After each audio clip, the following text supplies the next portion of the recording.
Topi apa kita hari ini, Be? Kita sekarang ngopinya sebentar saya ambil, Pak.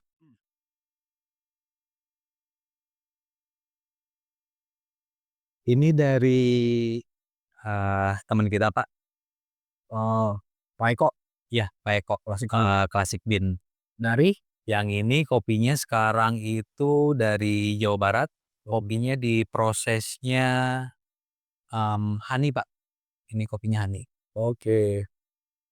Mau ngobrolin apa nih kita hari ini? Oke, Pak Kris, sekarang kita mau ngobrolin, gimana sih, Pak, eee, untuk membuat sebuah roastery ya, Pak, ya.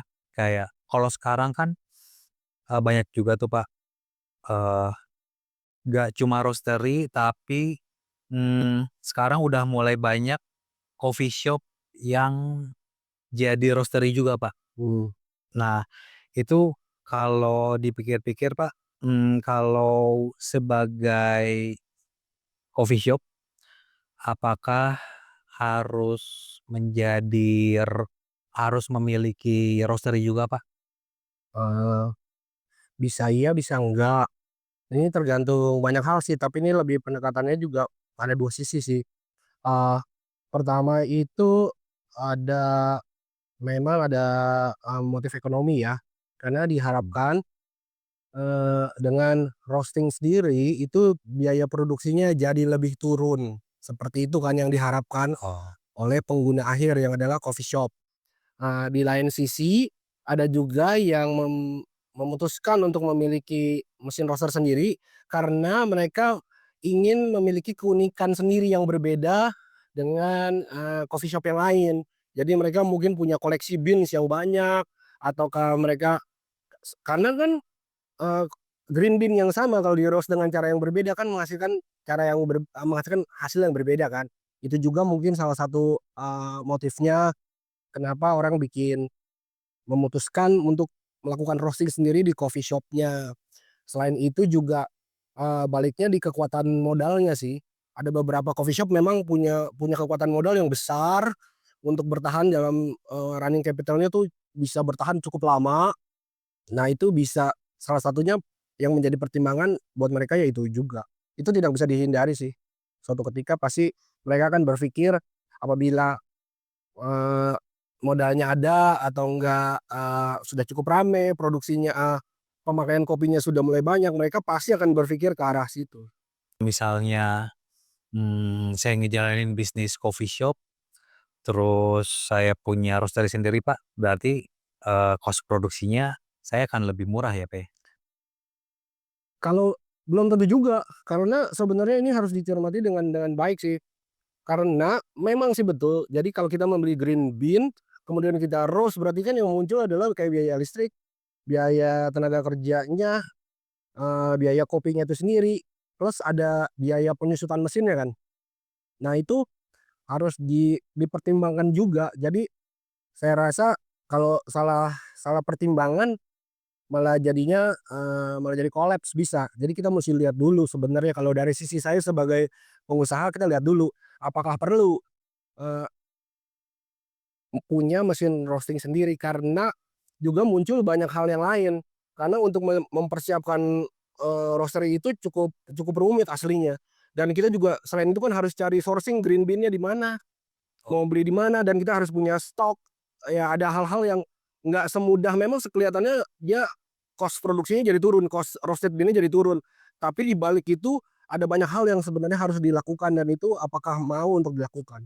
Lumayan ribet ya, Pak, ya, punya roastery, Pak? Iya. Punya roaster itu lumayan ribet, banyak hal yang harus diperhatikan.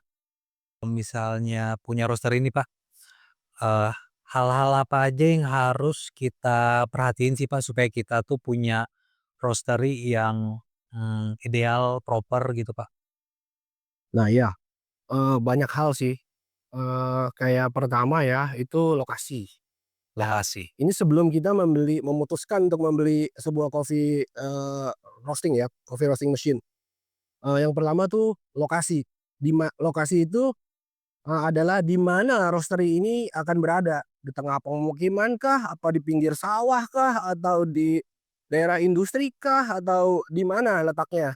Karena contohnya ya kalau kita berada di, pemukiman padat ya, itu nanti, asapnya tuh bisa jadi masalah buat tetangga-tetangga sekitar dan itu bisa mendatangkan, komplain. Walaupun bisa sih kita bisa pakai afterburner atau apa, tapi itu kan biayanya jadi lebih mahal ya. Karena berdasarkan pengalaman kita di lapangan, kalau udah kena komplain sekali sama warga sekitar, itu pasti ending-nya pasti dia harus pindah. Dia harus relokasi, eee, jadinya kan biayanya lebih mahal. Makanya tuh harus dipikirkan pertama kali adalah lokasi di mana roaster ini mau dibangun.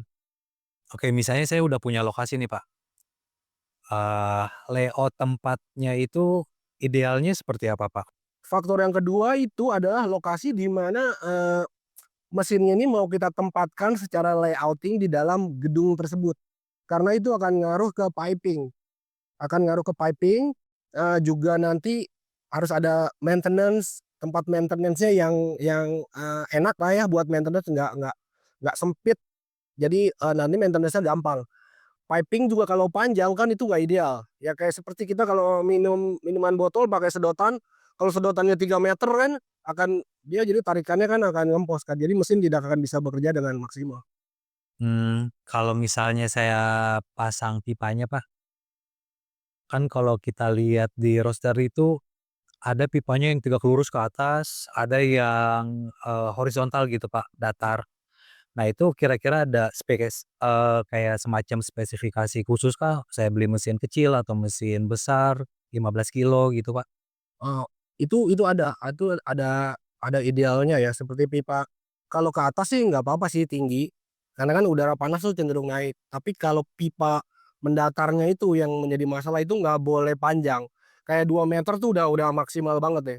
Lebih kalau bisa lebih pendek dari 2 meter, itu malah lebih bagus nih kayaknya kayak seperti contoh mesin yang terpasang di sini kan ini pipanya pendek nih, dari cyclone langsung keluar, jadi napasnya tuh lega. Jadi kita bisa bermain airflow tuh mulai dari kecil banget sampai gede banget itu bisa.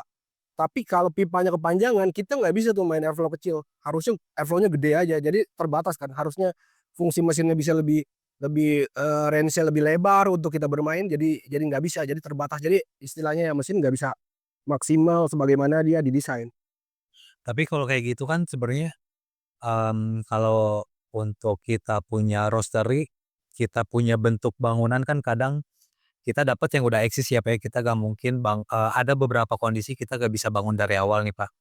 Nah, kalau kayak gitu, untuk mendesain, Pak, saya punya satu tempat, lalu, saya, kurang tahu bagaimana idealnya posisi mesinnya itu ditempatkan, arah pipanya nanti akan seperti apa, harus seperti apa. Nah, kalau kayak gitu, apakah ada solusi, Pak?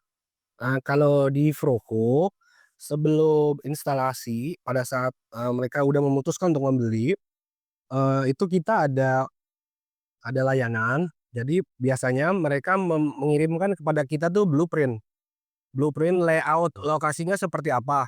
Nanti kita akan tanya tuh di sebelah kiri ada apa, sebelah kanan ada apa, misalkan tanah kosong kah atau ini nempel tetangga. Nah, nanti dari situ kita akan buat mockup 3D-nya. Seperti kayak, teman kita, di Filipina juga, kemarin dia kirimin 3D, dia kirimin blueprint-nya dari arsiteknya, kemudian kita bantu layout mana di posisi yang maksimal di ruangan yang udah ada itu. Oh. Itu bisa dikoordinasikan ke tim kita, nanti kita akan bantu.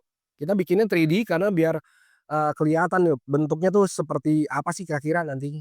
Nah, terus lanjut mungkin, karena mesin ini kan kita butuh listrik sebagai sumber power-nya ya, Pak, ya. Itu berarti mesin ini misalnya saya beli mesin kapasitas 1 kilo gitu, Heeh. saya taruh di roastery saya dengan langsung colok aja itu normal aja kan, Pak, nggak masalah, sah-sah aja gitu ya, Pak, ya? Sebenarnya sih main langsung colok aja tuh nyala-nyala aja sih, cuman kita harus perhatikan juga, eee, safety-nya, bahaya apa enggak. Karena kalau misalnya itu punya mesin langsung kita colok aja tuh di colokan yang ada di steker yang ada di tembok. Kan kita nggak tahu tuh dari gedung itu, kabelnya setebel apa. Biasanya kalau buat colokan itu mereka tipis banget cuman kayak 0,5 kabelnya. Nanti tuh bisa bahaya, bisa dia nggak kuat, bisa panas, bisa kebakaran jadinya gara-gara, listrik itu bisa short dan segala macamnya. Nah untuk itu Oh, idealnya tuh dia kabelnya tuh harus narik sendiri dari panel distribusi, dari ada meteran listrik kan di depan, dari meteran listrik Oh, masuk ke panel distribusi kan. iya. Nah itu juga harus didistribusikan dengan baik, jadi nggak boleh pincang. Jadi untuk mesinnya sendiri, yang kita, tekankan kepada user itu dia memiliki, jalur sendiri, jalur independen. Jadi nggak kadang kan kita lihat di lokasi itu banyak kabelnya satu, terus dia, di ini jalur yang sama dipakai buat AC, terus jalan ke sebelah mana dipakai lagi buat kulkas, Oh, baru dengan di jalur yang sama, itu sangat-sangat tidak ideal, nantinya listriknya tarik-tarikan, voltasenya akan turun, dan banyak kendala yang akan terjadi. Begitu juga kalau, itu tadi kalau kita bicara listriknya satu fase. Kalau 3 fase kadang-kadang, eee, banyak di lapangan juga kita menemukan listrik itu nggak imbang, kan ada R, ST, kebanyakan ditaruhnya di R semua. Jadi di sini tegangannya udah turun. Itu harus, dia punya kita cari mana yang paling paling bagus. Itu nanti kita akan bisa bantu, kita cariin yang bagus atau enggak, bila memang dibutuhkan sih idealnya memang harus dia punya punya kabel sendiri, dari panel distribusi menuju ke mesin. Itu udah paling idealnya kalau mau bikin, roastery, yang profesional. Jadi bahaya kebakaran, bahaya kesetrum, itu bisa dihilangkan. tadi Pak Kris kan sempat singgung yang tentang listrik, pincang ya, Pak, ya, listrik pincang. Ya. Nah itu tuh pincang tuh maksudnya apa sih, Pak? Apakah listriknya naik turun atau listriknya ngedrop atau gimana sih, Pak, maksudnya? Oh, kalau pincang itu misalkan di kondisi yang, listriknya tuh 3 fase ya, dia kan ada 3 jalur kan, 220 kali 3 R, S, T. Jadi kebanyakan tuh diambilnya dari sini aja, dari R aja. Jadi beban dia tuh banyak di jalur itu, sedangkan harusnya idealnya di sebuah gedung itu didistribusikan. Misalkan kulkas kita pakainya R, untuk AC pakainya S, untuk chiller-chiller pakainya T. Nah, jadi bebannya ini ke distribusi, enggak cuman di satu jalur. Kan kita punya 3 fase, ini harus harus rata distribusinya. Itu yang dimaksud dengan distribusi. Kalau voltase, ya lain lagi, itu tergantung tempat, tergantung, daerahnya, tergantung sebenarnya bisa dilihat dari sejauh mana sih dia berada di, dekat gardu atau enggak ada di trafonya. Makin dekat sama trafonya biasanya listriknya sehat. Berarti kalau kayak gitu, kalau saya mau beli mesin roasting, idealnya saya, eee, buat jalur kabel independen khusus buat mesinnya ya, Pak, ya? Betul, itu udah paling ideal, itu udah paling bagus. Nah itu kira-kira ada spesifikasinya nggak sih, Pak, idealnya, untuk kan itu saya akan narik kabel baru dari meteran listrik di tempat saya nih, Pak. Itu ada spesifikasi khususnya nggak sih, Pak? Iya, itu ada spesifikasinya tergantung, mesinnya ukuran berapa. Mesin 1 kilo tentunya akan berbeda dengan mesin 3 kilo, atau enggak dengan mesin 15 atau mesin 50, itu nanti bisa dikoordinasikan dengan kita. Biasanya juga untuk customer-customer yang pabrikan yang besar-besar, biasanya mereka sudah punya tim sendiri, punya tim electrical, punya tim, untuk jalur gas, dan itu, kita koordinasi sama mereka. Jadi ini bagusnya saya mau seperti ini, nanti mereka siapin. Tapi kalau yang nggak punya tim kayak gitu ya tetap bisa koordinasiin ke kita, entar kita akan bantu. Oke. Lanjut Pak Kris, kalau misalnya saya udah ada mesinnya nih, Pak. Mesin ini kan sumber panasnya dari gas ya, Pak, ya? Pakai gas. Nah kalau dari gas berarti, mmm, misalnya nih, Pak, buat ngehemat kos nih saya pakai tabung gas melon yang 3 kilo itu, Pak. Kan itu jauh lebih murah ya, Pak, ya? Iya, murah. Nah itu berarti kalau saya pakai itu nggak masalah ya, Pak, ya, buat mesinnya ya, Pak, ya? Bisa berfungsi normal gitu mesinnya, Pak? Iya, kebanyakan sih terakhir-terakhir tuh banyak yang begini nih, karena kan kopi lagi tinggi, terus dia pakai gas yang 3 kilo. Kalau mau nyala sih sekedar nyala itu nyala, tapi kalau secara teknis ya apalagi kayak mesinnya kayak udah mesin 5 kilo, mesin di atas itu nanti tekanannya akan drop. Sedangkan gas itu harus dibikin, jalur, harus dibikin kayak serial, ada beberapa tabung gas. Jadi tekanannya tuh selalu stabil. Kalau misalkan kita pakai power-nya 100%, terus nanti dia turun 100%-nya udah akan berbeda tuh power apinya tuh. Jadi susah banget untuk mau jadi konsisten, apinya akan naik turun tergantung isi tekanan gasnya. Sedangkan kan kalau kita pakai sistemnya yang kita seri ya, itu kan tekanan gasnya selama roasting seharian tuh udah pasti dia akan power-nya akan sama terus. Selain itu, pakai tabung gas 3 kilo kayaknya itu tidak diizinkan sama pemerintah dan itu sih kalau nyala sih nyala, tapi itu kan sebenarnya buat yang, subsidi ya. Kalau sekedar nyala sih nyala, tapi apakah itu, boleh apa enggak secara peraturan, wah itu nanti bisa bahaya. Maksudnya nanti bisa menyalahi aturan. Oke, berarti kalau kayak gitu, perlakuannya Pak, kalau mesin kecil kayak 1 kilo, 3 kilo, lalu kayak mungkin kita sebut mesin ukuran sedang ya Pak ya, 5 kilo, 15 kilo, atau mungkin yang mesin lebih besar lagi Pak, 25 kilo, 50 kilo, itu berarti untuk instalasi gasnya akan berbeda-beda dong Pak? Ya jelas akan berbeda tergantung, kebutuhan kubikasi gasnya dan berapa lama dia roasting. Biasanya makin besar kan ini udah industrial biasanya bisa berlangsung seharian, bisa 2 shift, bahkan bisa 24 jam. Jadi harus Mmm. disesuaikan dengan, kebutuhan mesinnya. Itu nanti bisa, kita bantu untuk, koordinasikan. Oke oke. Nah lanjut Pak Kris, kalau misalnya sebuah coffee shop yang punya roastery berarti kan dia butuh operator mesinnya ya, Pak, ya? Atau roasternya nih, Pak. Kira-kira kalau buat ngoperasin mesinnya ada ilmu tertentu atau skill tertentu, Pak, untuk biar bisa make mesinnya gitu, Pak? Eee, ya jelas harus punya skill, tapi, seperti sebagaimana semua bidang yang lain ya, kita tuh bisa belajar bisa belajar. Tergantung dari niat mau belajar atau enggak. Waktu zaman dulu itu ya, dulu-dulu, kita tuh biasanya yang membeli produk kita tuh biasanya owner-nya sendiri yang melakukan roasting. Kemudian seiring bertumbuhnya usahanya mereka, biasanya habis itu mereka punya seperti orang kepercayaan, tangan kanannya, yang membantu untuk roasting, sedangkan owner masih di sana, untuk mengawasi. Nah itu biasanya seperti hal ini tuh, dedikasi niatnya tuh masih itu luar biasa tinggi lah karena owner-nya sendiri kan, owner-nya yang beli pakai uang dia, dia kerasa kan membeli barang segini mahal, jadi dia berusaha untuk memaksimalkan, merawat dan sebagainya. Lalu kemudian kan, eee, semakin besar nanti usahanya biasanya, dia mendelegasikan. Misalkan jadi owner-nya sudah tidak di operasional lagi, mereka akan mendelegasikan ke tim yang ada di bawahnya, juga di bawahnya itu ada operasional di lapangannya.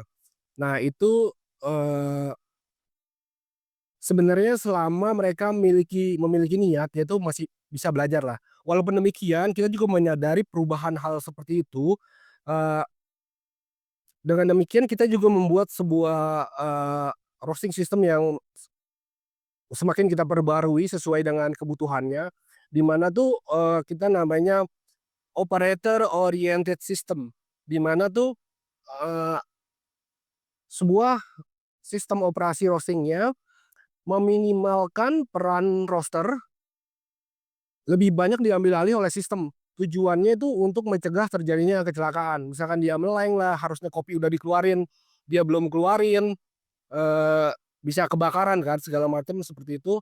Jadi itu kita cegah dengan berbagai sistem, termasuk juga sistem logging. Jadi apapun yang dikerjakan oleh si operator, itu ada logging-nya. Ini kita bisa kasih laporannya ini ke owner. Jam sekian dia nyalain tombol ini, jam sekian, dia menonaktifkan fungsi auto discharge gitu. Kita kan punya sistem auto discharge berdasarkan suhu, di mana bila tercapai suhu tertentu, kopi akan, keluar secara otomatis. Tapi kan sistem ini bisa dimatikan.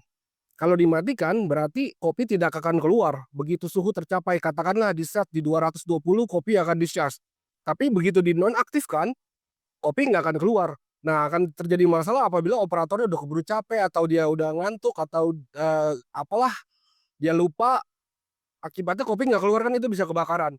Nah itu kan kita bikin sistem, banyak sistem pencegahan nih sekarang nih, makanya kita kita develop terus, juga termasuk logging-nya. Jadi pada saat dia mematikan, dia menyalakan, kita ada tahu tuh, logging-nya, sistem ini dimatiin oleh siapa, jam berapa, pada saat roasting berlangsung kah, apa, saat roasting sudah selesai, apapun yang dia kerjain dia akan catat, jadi kita bisa tahu seperti flight data recorder.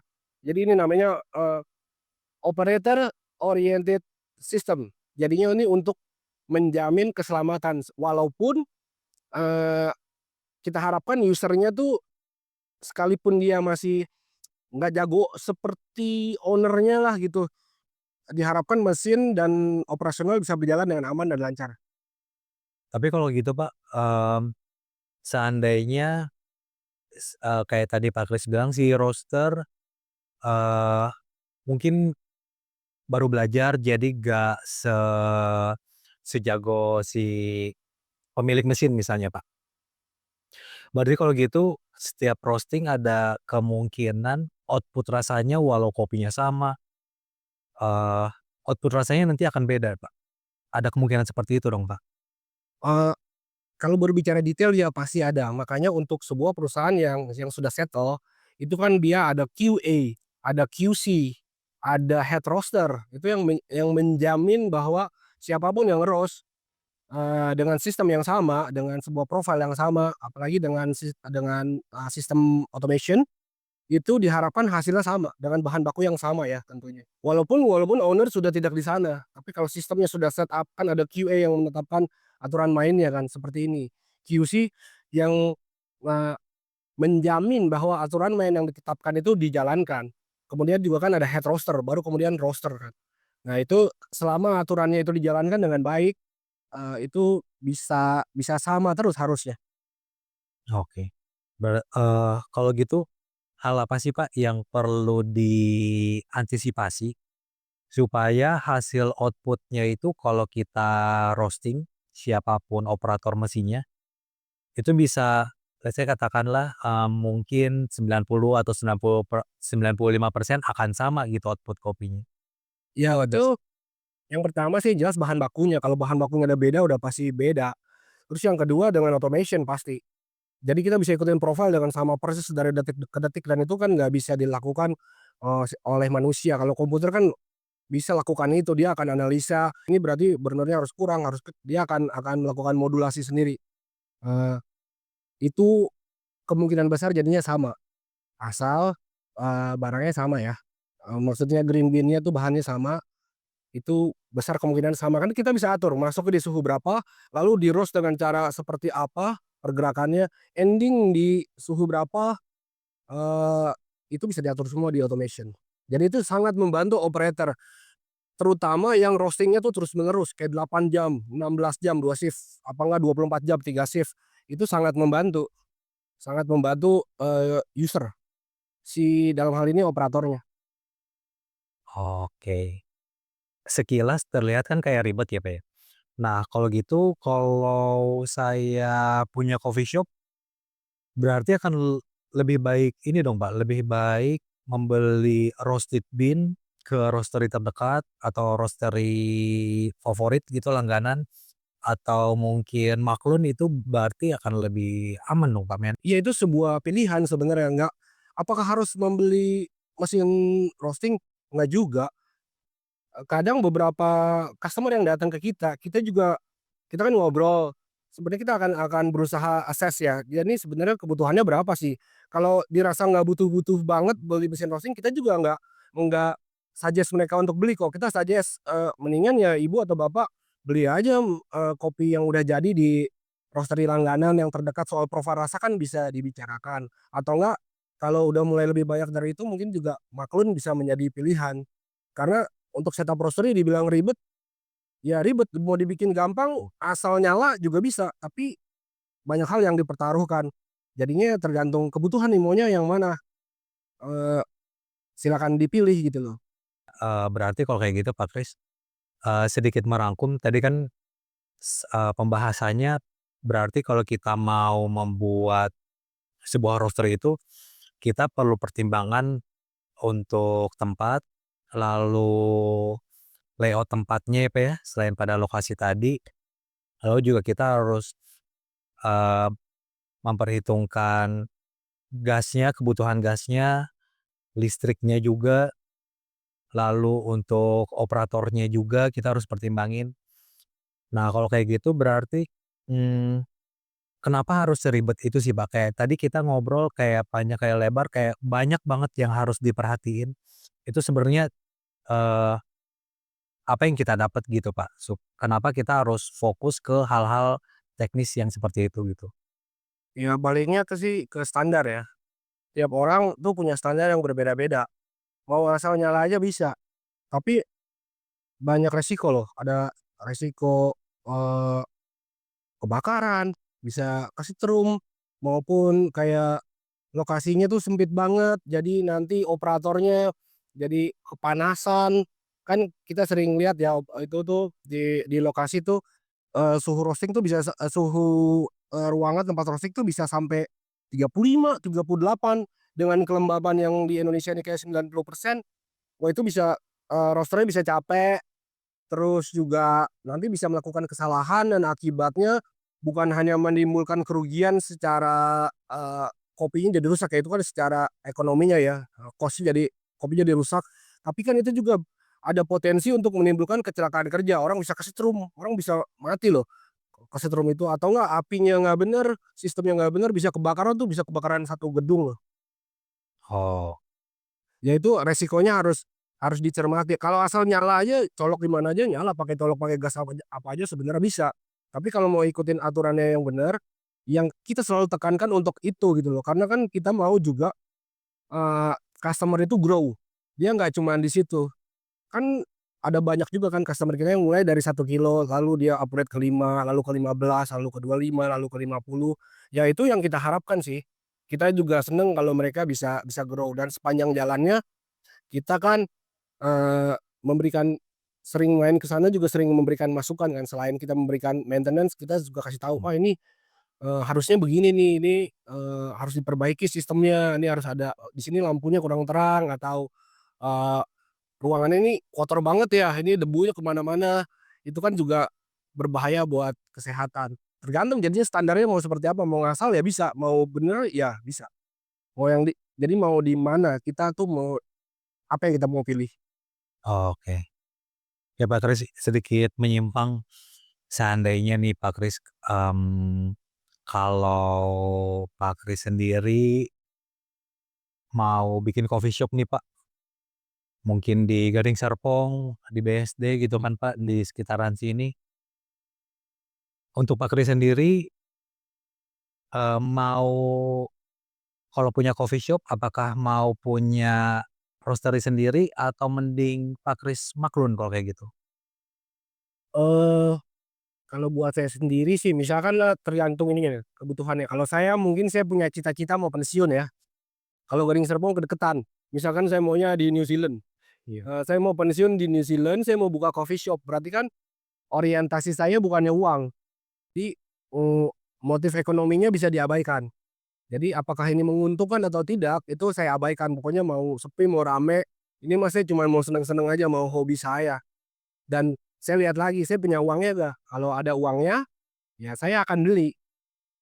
Tapi kalau pertimbangannya, motifnya bisnis, itu harus dipertimbangkan apakah saya beli, apakah saya mendingan beli dari roastery terdekat favorit saya, eee, pertimbangannya itu. Tapi kalau saya pribadi saya bikin coffee shop buat saya pensiun nanti, saya sih akan pasang roastery karena saya akan saya akan pasang mesin roaster karena saya sendiri yang akan goreng, karena itu hobi saya. Mungkin saya juga akan main ke kebun buat nyari kopinya atau ke mana. Karena hobi ya hitungannya ya, hobi itu yang membatasi cuma budget aja. Iya, iya. Tapi Pak Kris, lebih kalau jadi sebagai roaster, lebih suka karakter kopi, Pak Kris lebih suka apakah roast profile-nya dibikin medium atau light roast, dark roast? Itu tergantung mood, Bek. Eee, saya ngopi tuh banyak sehari tuh bisa 12 cup lah rata-rata. Itu tergantung tuh kalau pagi biasanya saya minum kopinya yang agak slow, kadang ya kalau mood-nya lagi slow saya kopinya yang mellow-mellow aja dulu. Entar siang tuh mungkin agak kencengan tuh kayak Sumateraan atau bahkan saya bisa blend pakai robusta. Entar sorean saya balik lagi ke slow lagi, tapi tergantung mood. Kadang saya, seneng yang natural, entar karena ada fruity-nya kan, ada fruity-nya, ada floral, tapi kadang-kadang entar bosen juga, entar mau carinya kopinya yang nutty atau enggak yang balik lagi ke klasik cappuccino yang ada kayak coklatnya atau enggak karameli, ya tergantung mood. Jadi saya sih mau dark roast, mau light roast, ya saya sih masuk-masuk aja. Oke. Tapi Pak Kris tadi ada, eee, ngebahas kopi yang coklat-y gitu ya, Pak, ya? Mmm, Dipikir-pikir kan sebenarnya roastery itu nggak cuma tentang kopi ya, Pak, ya, ada juga roastery yang roasting-nya coklat. iya ada, kita ada beberapa customer yang make mesinnya itu buat roasting coklat. Nah, itu berarti persiapannya apakah sama dengan persiapan kita bikin roastery buat kopi atau ada sedikit perbedaan di dunia coklat ini, Pak? Selama selama dia memakai mesin, roasting, untuk persiapan mesin roasting-nya itu sama, persis sama seperti roasting kopi. Tapi yang saya sih saya sih lihat di teman-teman yang produksinya di coklat ya, coklat itu mainannya lebih banyak lagi. Dia banyak banget alat-alatnya, nggak langsung habis di-roasting bisa, itu prosesnya masih panjang banget, tapi dari sisi roasting-nya ya requirement-nya tetap sama. Setelah itu tuh roasting-nya juga berbeda banget dia mah, suhunya lebih rendah gitu kan. Terus kadang ya itu sih, bidang saya bukan di sana, saya tahu karena saya lihat aja, alatnya tuh dia lebih banyak. Tapi requirement buat roastery-nya ya sama, harus gasnya sama, lokasinya ya sama, listriknya ya sama. Oh, oke teman-teman, sekian obrolan kita hari ini tentang apa aja sih yang perlu kita siapin dalam membuat sebuah roastery. Semoga obrolan kita hari ini bermanfaat dan menambah wawasan. Terima kasih.